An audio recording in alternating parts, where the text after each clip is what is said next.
ورونو او خوندو د لوی ګناهو د جملې څخه یو لو او عظیمه ګناه د لمانځه پرېښول یا تر وخت زندول دي. لمونځ که تر خپل وخت وزندول سي دا هم لو او کبیره ګناه ده.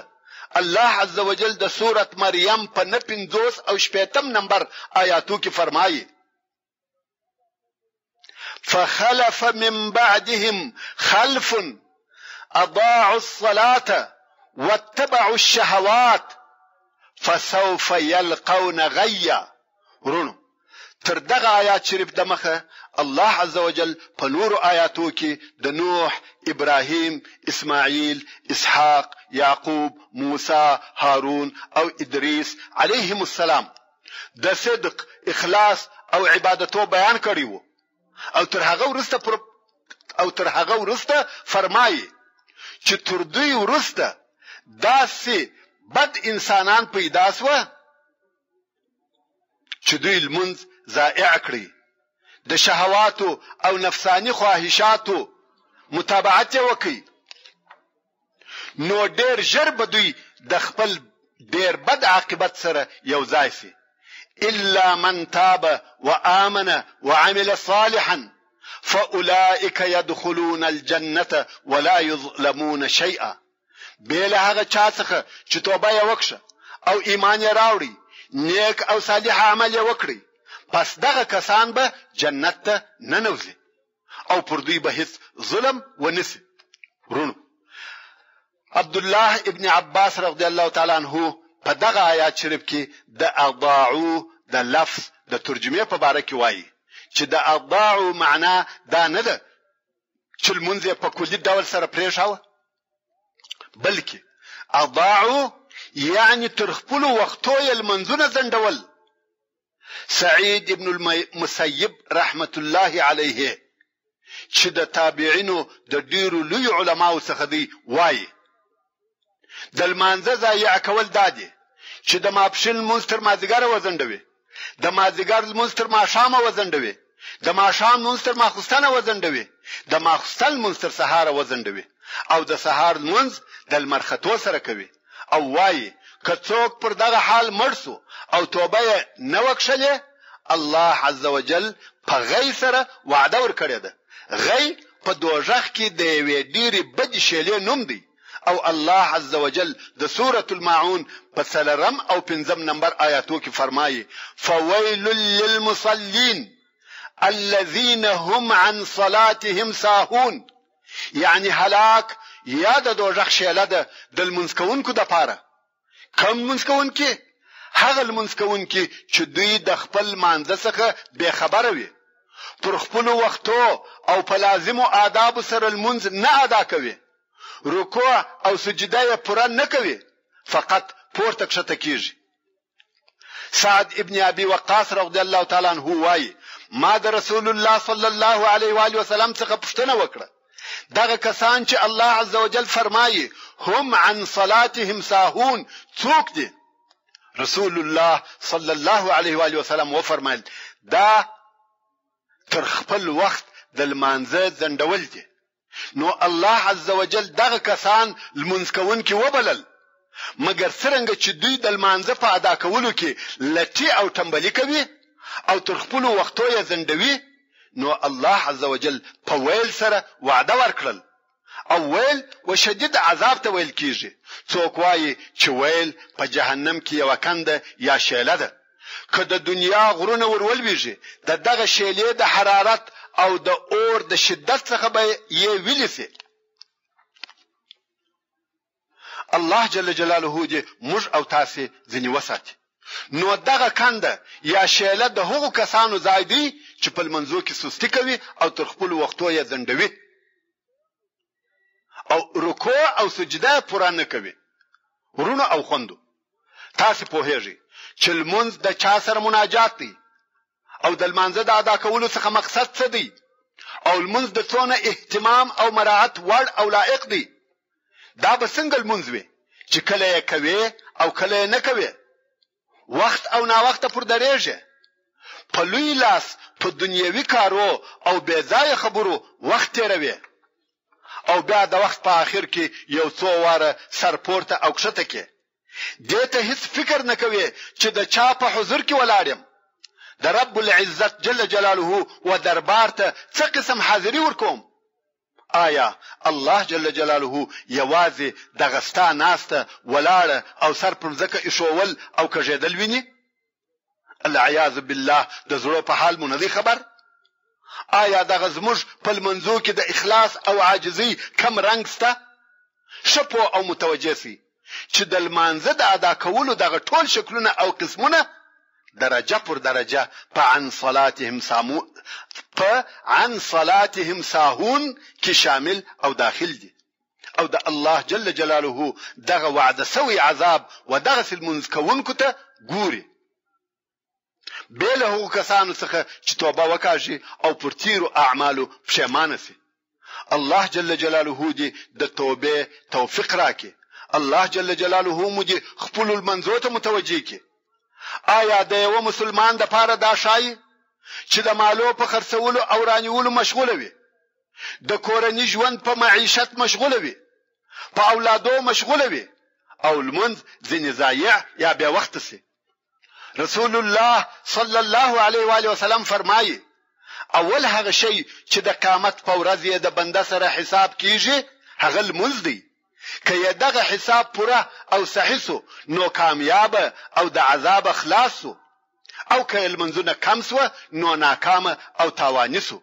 رواه الترمذي والنسائي وابن ماجه واحمد رسول الله صلی الله علیه و آله وسلم فرمایي هغه عهد چې زموږ او د دوی په مابین کې دی المنز دی که چا المنز پرې شاوه په تحقیق سره کافر سو رواه الترمذي والنسائي وابن ماجه واحمد رسول الله صلی الله علیه و آله وسلم فرمایي د بنده او د کفر په مابین کې د المانزه پرې شوول دي یعنی د کافر او مسلمان فرق په المانزه سره کیږي نو که چا المنز نه کاوه په عوض د دې چې مسلمان ورته وویل سي باید کافر ورته وویل سي رواه مسلم والترمذي او امام بخاری د رسول الله صلی الله علیه و آله وسلم څخه روایت کوي چې وی فرمایل کله چا څخه د مازیګر المنز پاتسو د هغه نور عمل عبث او بهوده سو رسول الله صلی الله علیه و آله وسلم فرمایي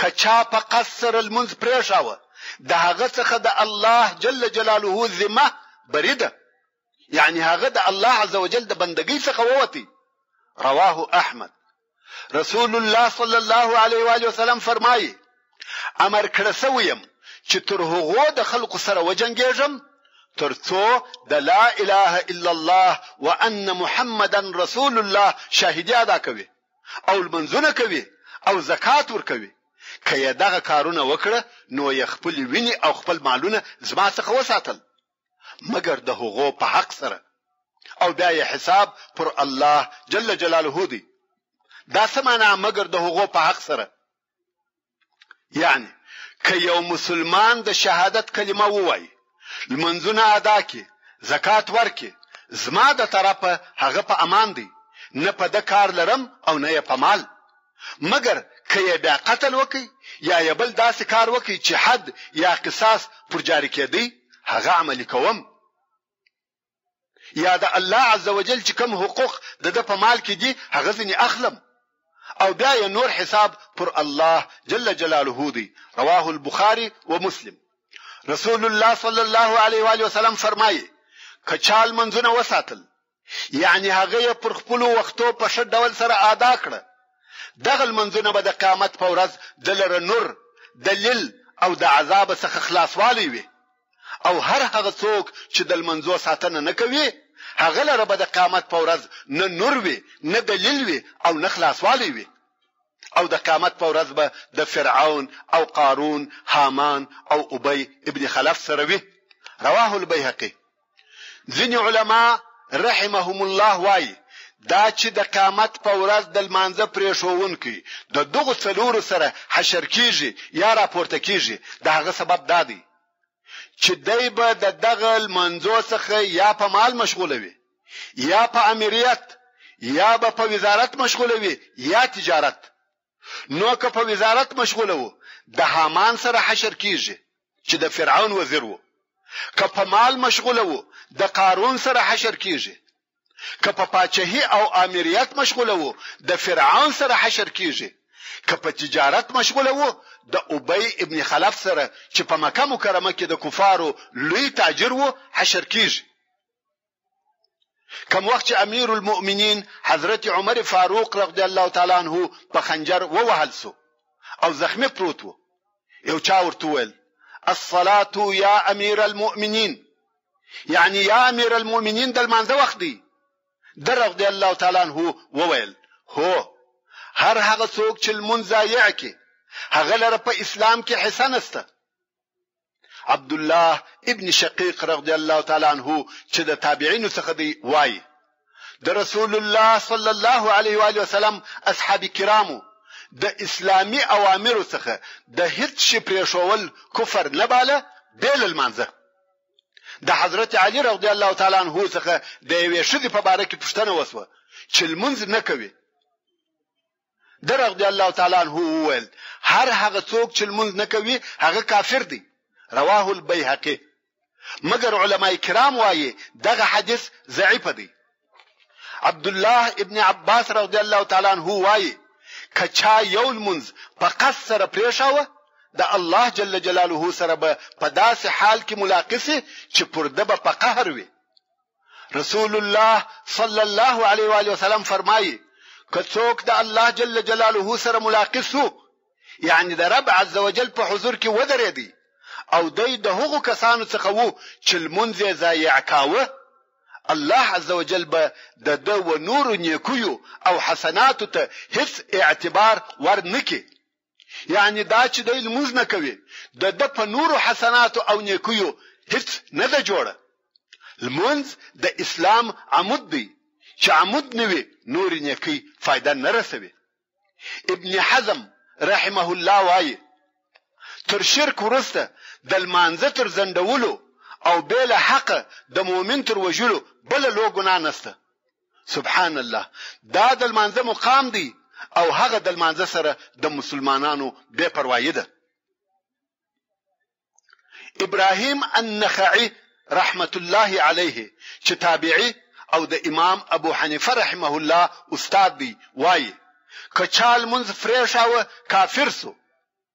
ایوب السختیانی رحمه الله هم دغه جمله ویلې ده. عون ابن عبد الله رحمه الله وایي یو انسان چې په قبر کې کښېښول سي تر هر څه د مخه اول د المانځه پوښتنه ځنې کیږي.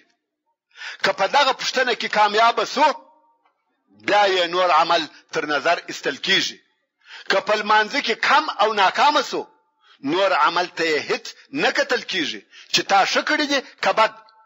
رسول الله صلی الله علیه و آله وسلم فرمایي کوم وخت چې یو بنده په اول وخت کې المنځ وکړي دغه المنځ په داسې حال کې اسمان ته پورته کړسي چې نور ځنې پورته کیږي ترڅو عرش ته ورسیږي او د قیامت تر ورځې د خپل خاوند لپاره بخښنه غواړي او خپل خاوند ته وایي تا دې الله وساتي لکه تا چې زه وساتلم. او که یو بنده پر خپل وخت المنځ ونکړي دغه المنځ په تاریکی کې پیچلې وي او اسمان ته پورته کړسي. کوم وخت چې اسمان ته ورسیږي هلته داسې سره وپیچل سي لکه یو زور ټوکر چې سره وپیچي او دغه خپل خاوند پر مخ په وښتل سي. دغه المنځ خپل خاوند ته وایي الله دې تا داسې ضائع کړي لکه زه چې دې ضائع کړم. د الله عز وجل څخه د ټولو مسلمانانو د پاره د سهل منځو د ادا کولو توفیق غواړم. انه جواد کریم وارحم الراحمین. امام زهبی رحمه الله وایي په حدیث شریف کې راغلی دی کچا پنځه فرض منځونه په صحیح طریقه سره پر خپل وختو ادا کول الله عز وجل به په پنځو احسانو او کرامتو سره مکرم کړي. اول الله عز وجل به د ژوند تنګي ځنې پورته کړي، یعنی په رزق کې به برکت او پراخي وي. دنیوي مشکلات او تکالیف به نور پیښیږي. کارونه به د غوښتنې سره سم پای ته رسیږي. مقصد دا چې خوشاله ژوند به په نصیب وي. دوهم د قبر د عذاب څخه به خلاص وي. دریم د قیامت په ورځ به یې عملنامه پر اساس ورکول سي. څلورم پر پل صراط به برېښنا غوندې تیر سي. پنځم جنت ته به بلا حساب داخل سي. او هر هغه څوک چې په منځو کې تنبلی او کاهلی کوي الله عزوجل به په 15 عذابو سره جزا ورکړي چې 15 په دنیا کې دي، 3 د مرګ په وخت کې دي، 3 په قبر کې دي او 3 هغه وخت دي چې د حشر او نشر په ورځ د قبر څخه راپورته سي. هغه 15 عقوبت چې په دنیا کې ورکول کیږي دا دي: اول د عمر څخه به برکت استسي. دوهم د صالح او شو خلقو نور به د مخ څخه استسي، یعنی شکل او چهره به به نور وي. دریم هر ښه او نیک عمل چې کوي د هغه اجر او ثواب الله عزوجل نور کوي. څلورم د بیلمانځ دعا او اسمان ته نه پورته کیږي، یعنی نه قبليږي. پنځم د صالح خلقو په دعا کې برخه نه لري، یعنی د هغو په دعا کې هم نه داخليږي. او هغه 3 عقوبتونه چې د مرګ په وخت کې ورکول کیږي دا دي: اول بیلمانځ خوار او ذلیل مري، یعنی مرګ به د ذلت وي. دوهم بیلمانځ وږي مري، یعنی د زکندن په وخت کې به ډیر وږي وي، که څه هم ډیر خواړه خورلې وي خدای به ډیر شدید الوجه حسوي. دریم بیلمانځ تږي مري، که څه هم د دنیا دریابونه په وچشل سي خدای تږي وي. او هغه 3 عقوبت یا عذاب چې په قبر کې ورکول کیږي دا دي: اول قبر دونه پرتنګيږي چې پښتۍ به یو تر بل سره ورتيري کی. دوهم په قبر کې اور ورته بلیږي او دای به د شپې او ورځو پر سکروټو سره اوړي. دریم پر بیلمانځ په قبر کې یو مار مسلط کیږي چې دغه مار نوم الشجاع الاقرع دی. دغه مار سترګې د اور دي، دغه مار نوکان لري او نوکان یې د اوسپنې دي. هر نوک یې د یوې ورځې د تګ د مسافې پر اندازه اوږدي. او دغه مړي ته خبرې کوي، ورته وایي زه الشجاع الاقرع یم، خو आवाज یې لکه دغه شدید تالندې غړمبهاري داسې دی. او دغه بیلمانځ ته وایي زما رب زه امر کړیم چې د سهار د لمانځه پر پریښولې دي، د سپېدو څخه بیا تر لمر راختو پورې وهم، او د ماپښین د لمانځه پر پریښولو دي، د ماپښین څخه تر مازیګر پورې وهم، او د مازیګر د لمانځه پر پریښولو دي، د مازیګر څخه بیا تر ماښام پورې وهم، او د ماښام د لمانځه په پریښولو دي، د ماښام څخه تر ماخستن پورې وهم، او د ماخستن د لمانځه پر پریښولو دي، د ماخستن څخه بیا تر سهار پورې وهم.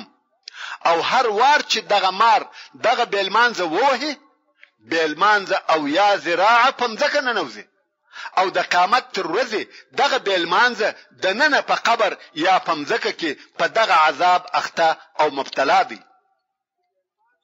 او هغه عذابونه چې بیلمانځ ته د قیامت په ورځ پس له هغه څخه چې د قبر څخه راووزي ورکول کیږي دا دي: اول د بیلمانځ سره حساب ډیر شدید او سخت وي. ورونو تاسو فکر وکړئ چې یو معلم په امتحانو کې یو څه سخت سوالونه راوړي او یا سخت پوښتنې کوي، د شاګردانو یې څه حال وي؟ دغه کیفیت وهغه چاته معلومیږي چې دغه صحنه پر ورغلې وي.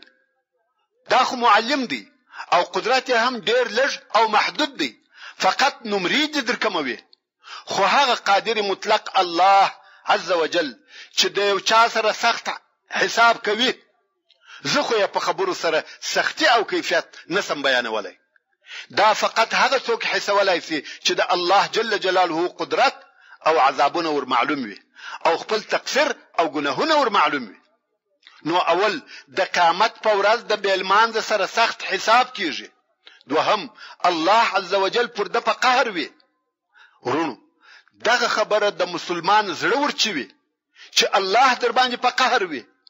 په دې دنیا کې د یو پولیس یا ضابط قهر نسو قبل ولای چې رشوت او واسطه دواړه چلیږي، درواغ او رښتیا ویلای سو، او هغه کارونه چې د زما څخه نه دي لیدلي دی نه دی په خبر، او دغه اوس چې زه د په مخ کې ولاړم بیا هم زما د زړه په حال نه دی خبر مګر الله هغه قهار او جبار الله هغه الله چې نه واسطه قبلوي نه رشوت هغه الله چې زموږ د زړه په حال خبر دی هغه الله چې قدرت یې زموږ تر خیال او تصور لوړ دی کداغه الله پر موږ په قهر وي زموږ به څه حال وي الهي ستاره زمو په نصیب کې الهي ستاره قهر څخه مو وساته دریم دغه بیل مانزه د دوزخ و اورته داخليږي ورونو د دوزخ د اور او عذابو بیان په لسو پټو او کتابو کې هم نه ځایږي نو زه به اوس په دغه مختصر بحث کې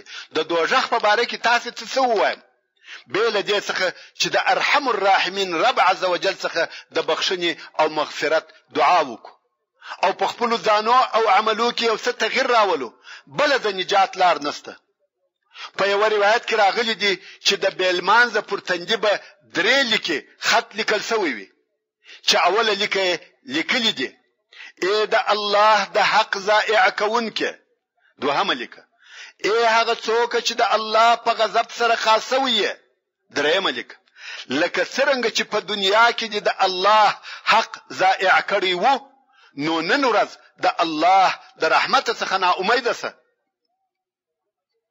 ورونو او خوندو زه فکر نکوم چې دغه د تکالیف او عذابو حالات یو مسلمان واوري او دغه معلومات یو مسلمان ته حاصل سي او هغه دی بیا المنځ پریږدي او که پر دغه سربېره پریږدي نو تاسو دغه په اړه کې خپل نظر ووایاست چې دغه انسان ته مسلمان ویل کېدلای شي عبد الله ابن عباس رضی الله تعالی عنہ وایي د قیامت په ورځ به یو سړی راوستل سي او د الله جل جلاله په حضور کې به ودرول سي الله عز وجل به پر هغه امر وکي چې اورته داخل کړي سړی به وایي ولی یا رب الله عز وجل به فرمایي په سبب د زندولو د المانزه د خپل وختو څخه او په ما سره دي په درواغ او قسمونه یادول رواه ابن حجر الهيثمي د رسول الله صلی الله علیه و آله وسلم څخه روایت دی چې ورځ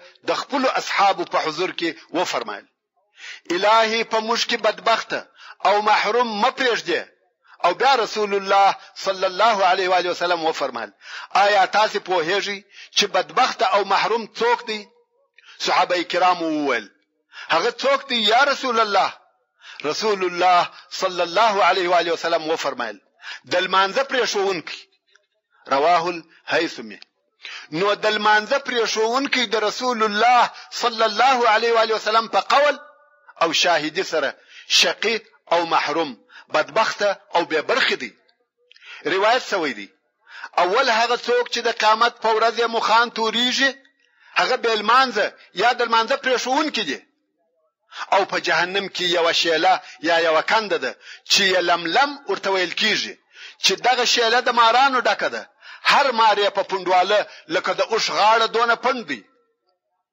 او اوږدواله د یوې میاشتې د تګ اندازه ده دغه مار چې د مانزه پرېښون کې ووهي او یا کاله د په بدن کې دغه مار زهر پر لئیشي او بیا یې غوشي وشوريږي سره تويسي امام شمس الدین الذهبی په خپل کتاب الکبائر کې د یوې قصې روایت کوي او وایي د بنی اسرائیل څخه یو شذ او موسی علی السلام تراغله او ویل یا رسول الله ما ډېر لو ګناه کړی ده او د هغې ګناه څخه مې الله جل جلاله ته توبه وکړه نو ته هم الله جل جلاله ته دعا وکړه چې وماته هغه زما ګناه راوبخشي او توبه مې قبول کړي موسی علی السلام وویل ستا ګناه څه شده شذ ویل یا نبی الله ما زنا وکړه او د هغې زنا څخه مې زوی پیدا سو او بیا مې هغه مړ کړ موسی علی السلام وویل وزه یا فاجری چې اوس د اسمانه اور را نازل نسی موږ به هم ستا په بدبختی در سره وسوځي شذ په ماس زړه د موسی علی السلام څخه ولاړه موسی علی السلام ته جبرئیل علی السلام راکښته سو او ویل یا موسی الله عز وجل درته وایي ولې دغه توبه کوونکې شذ رد کړه آیا تر دغه ښځې دې شر او بد انسان نه دی لیدلی؟ موسی علیه السلام ویل یا جبرئیل څوک تر دغه ښځې بد او شر دی؟ جبرئیل علیه السلام وویل هغه څوک چې په قصر المنز پریږدي. ښه متوجه سئ، هغه څوک چې المنز نه کوي تر چا شر او بد سو؟ تر هغه زناکار ښځې چې تر زنا کولو وروسته خپل بېګناه کوچنی هم وژلی وي. د ځینو پخوانیو صالح خلقو څخه یو بل قصه را نقل شوې ده. هغه دا چې یو ښه او صالح سړی وو، د ده یو خور مړه سوه. د شخېدلو په وخت کې دغه سړي د جیب څخه د پیسو یو کڅوړه په دغه قبر کې ولوېده، یا زموږ په اصطلاح د پیسو پټاکیدانه یې په قبر کې ولوېدل. په دغه وخت کې هیڅوک دغه کڅوړې ته نسو متوجه. ښځه شخص و او سړی کور ته ولاړ. هلته پام سو چې زما څخه د پیسو کڅوړه په قبر کې لوېدلې ده. نو بیرته قبر ته ورغلی او د قبر په شنولو یې شروع وکړه. پس لکندلو او شنولو یې ولیدل چې پر خور یې په قبر کې اور بلیږي. پر خور یې بیرته خاوري واچولې او خپل مور ته غمجن او په ژړا سره راغلی. ویل ای مورې خبر مې که چې زما خور څه عمل کاوه؟ مور یې ورته ویل ته ولې د هغې د حال پوښتنه کوې؟ سړی ویل مورې ما د هغې قبر ولیدی چې پر هغې یې اور بلاوه. وایي مور یې وژړل او ویې ویل زویه ستا خور په لمانځه کې سستي او ټمبلي کول او لمونځ یې تر خپل وخت ځنډاوه. ورونو او خوندو، دا د هغه چا حال وو چې لمونځ یې تر خپل وخت ځنډاوه، نو د هغه چا به څه حال وي چې لمونځ نه کوي؟ والله المستعان. اوس به د هغه چا عقوبت او عذاب درته بیان کم چې په لمانځه کې مشوکه وهي، رکوع او سجده نه پوره کوي، فقط ځان خطا باسي چې مال منځ وکړي. ورونو د الله عز وجل دغه قول په تفسیر کې چې فرمایي فويل للمصلين الذين هم عن صلاتهم ساهون. مفسرین وایي چې دا هغه څوک دي چې په لمانځه کې مشوکه وهي، رکوع او سجده نه پوره کوي.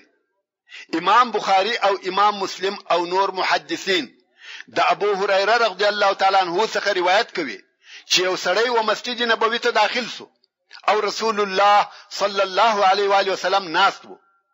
سړی لمونځ وکړي او بیا راغلی و رسول الله صلی الله علیه و آله وسلم ته سلام وایي. رسول الله صلی الله علیه و آله وسلم یې د سلام جواب ورکړي او بیا یې ورته فرمایل ارجع فصلي فانك لم تصلي. ولاړ سل منځ وکه تال منځ نه دی کړی.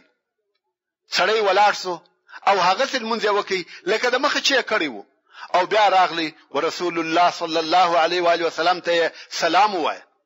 رسول الله صلی الله علیه و آله وسلم یې د سلام جواب ورکړي او بیا ورته ویل ولاړ سه لمونځ وکه تال منځ نه دی کړی. سړی ولاړ سو او هغه سل منځ وکي لکه د مخه چې کړی وو. بیا راغلی ورسول الله صلی الله علیه و آله وسلم ته سلام وایي. رسول الله صلی الله علیه و آله وسلم یې د سلام جواب ورکړي او ورته ویل ولاړ سه لمونځ وکه تال منځ نه دی کړی. دا درې واره سو. دلته نو سړی په درېم وار کې ویل قسم می دی په هغه ذات سره وی چې ته په حق سره را لېږلی یې چې تر دغه زیات مشل منځ نه دی زده.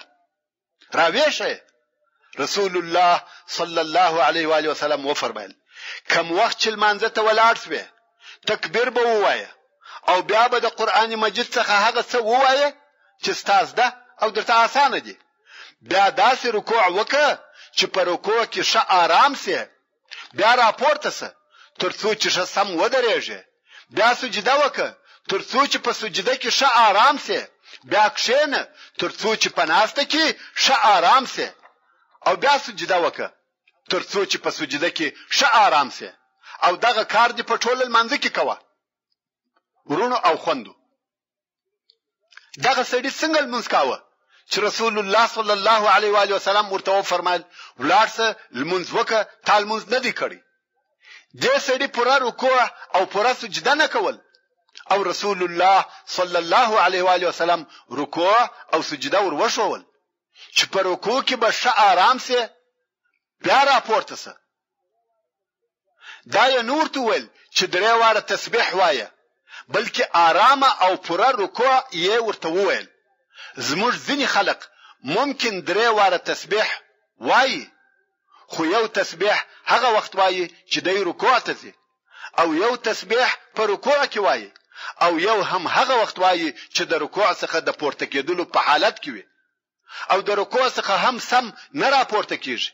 حال دا چې رسول الله صلی الله علیه و آله وسلم ورته ویل د رکوع څخه راپورته سه ترڅو چې سم په ولاړې آرام ودرېږي، او سجده هم باید پوره او آرامه وسی. د 2 سجدو په مابین کې باید سمه او آرامه ناسته وسی. امام احمد رحمه الله د ابي مسعود بدري رضی الله تعالی عنہ څخه روایت کوي چې وایي رسول الله صلی الله علیه و آله وسلم و فرمایل هغه المنز نصح کیږي چې د هغه منځ په رکوع او سجده کې سړی خپل ملا سم او سیده نکي. رواه احمد والترمذي والنسائي وابو داود والبيهقي. نو دا د رسول الله صلی الله علیه و آله وسلم څخه معلوم حدیث دی چې کول منځ کوون کې په منځ کې پس له رکوع او سجده څخه خپل ملا داسې سم او سیده نکړه لکه څنګه چې په خلقت کې ده د هغه منځ باطل دی، او د غرنګ په رکوع او سجده کې به هر عضو یا اندام آرامیږي، بیا به راپورته کېږي. او رسول الله صلی الله علیه و آله وسلم فرمایي په خلق یا غلو کې ډېر بد غل هغه څوک دی چې د خپل مانزه څخه غلا کوي. یو چا پوښتنه وکړه چې د خپل مانزه څخه څنګه غلا کوي؟ رسول الله صلی الله علیه و آله وسلم و فرمایل رکوع او سجده پوره نه کوي او قرائت پوره نه پکښي وایي. رواه احمد والطبراني والحاكم والبيهقي.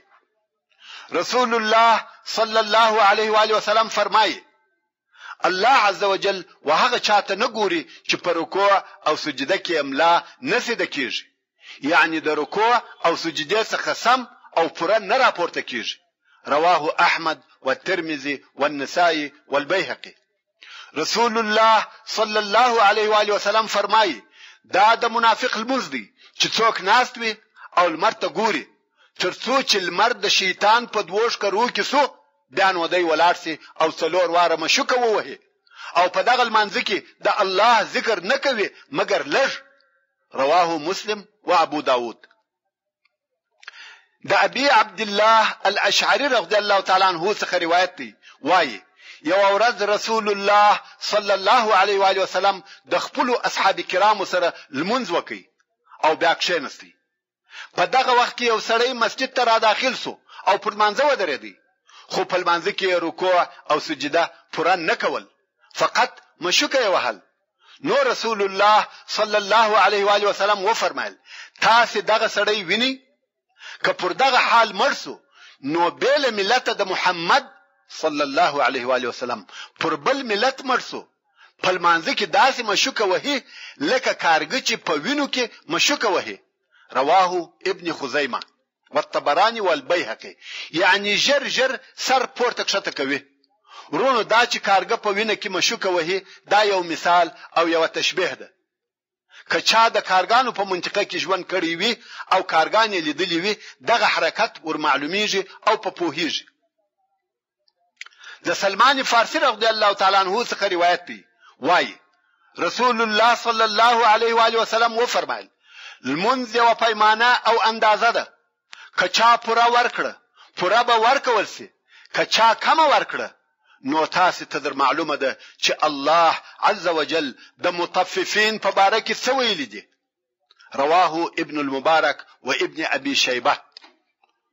ورونو مطفف چې مطففین یې جمع ده وهغه چاته ویل کیږي چې په وزن یا پیمانه په ګزه یا متر کې یا په منځ کې کمی کوي.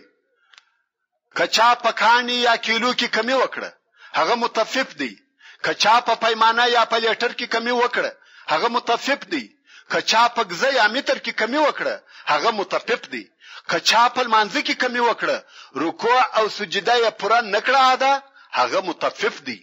او الله عز وجل د مطفف په باره کې فرمایي ویل للمطففین الله عزوجل ومطففين ته په ویل سره وعده ورکړې ده او ویل په جهنم کې وشیله ده چې دوزخ د هغې شیلې د حرارت او ګرمۍ څخه پناه غواړي. ای عاجز انسان صاحب څه حال وي؟ الله دې موږ او تاسو ځنې وساتي.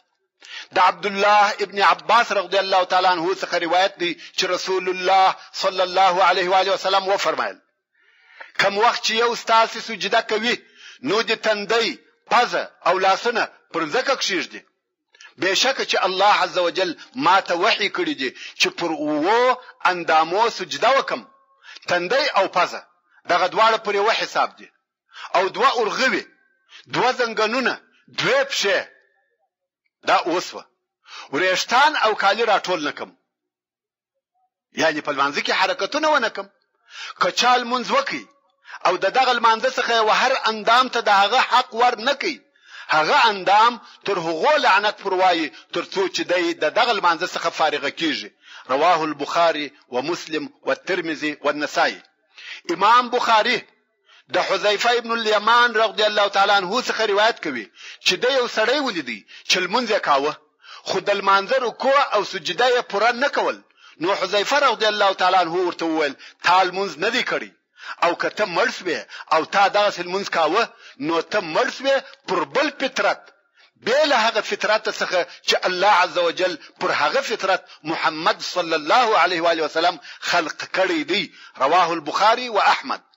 یعنی دغه المنځ چې تکوي دا المنځ نه دی او کته د مرګ تر وخت دغه المنځ کوي نو ستا مرګ د رسول الله صلی الله علیه و آله وسلم پر دین او فطرت نه دی. او د ابو داود په روایت کې راغلی دی چې حذیفه ابن الیمان رضی الله تعالی عنہ پښتنه ځنی وکړه چې د کومه وخت راهیسي ته دغه المنځ کوي. سړی وویل د 40 کلو راهیسي. حذیفه رضی الله تعالی عنہ ورته وویل تا د 40 کلو راهیسي هیڅ المنځ نه دی کړی او کته مرسوي نو ته بل طریقې د محمد صلی الله علیه و آله وسلم پر بل طریقه مره. حسن بصری رحمه الله بویل ای ابن آدم دا چې تا ته ستال منځ سپک معلومیږي او ته ورسره به پروايي نو تا ته بستا د دین څخه کم شي معزز او د توجه وړ وګرځي. حال دا چې تاسو څخه د قیامت په ورځ اوله پښتنه د لمانځه کیږي لکه څنګه چې رسول الله صلی الله علیه و آله وسلم فرمایي اول هغه شی چې د قیامت په ورځ د بنده سره د عمل څخه حساب کیږي هغه د المنځ دی. که دغه د المنځو حساب صحیح او پرسو نو دغه سړی کامیاب او خلاصو او که دغه حساب کم او خراب سو نو ناکام او تاوانی سو. کله یو مسلمان د فرض المنځو څخه یو شی کم سو نو الله عزوجل و فرمایي وګوري آیا ازما بنده نفل المنځونه لري چې په هغه سره د فرایض کموالی پرسي او بیا نو نور ټول عملونه پر دغه طریقه وي. رواه الترمذي والنسائي وابن ماجه. نو د یو مسلمان د پاره دا پکار د چې نفلونه ډیر وکي ځکه که په فرایض کې کمی راسي الله عزوجل په خپل کرم او احسان په نوافل ورپوره کوي. وبالله التوفيق.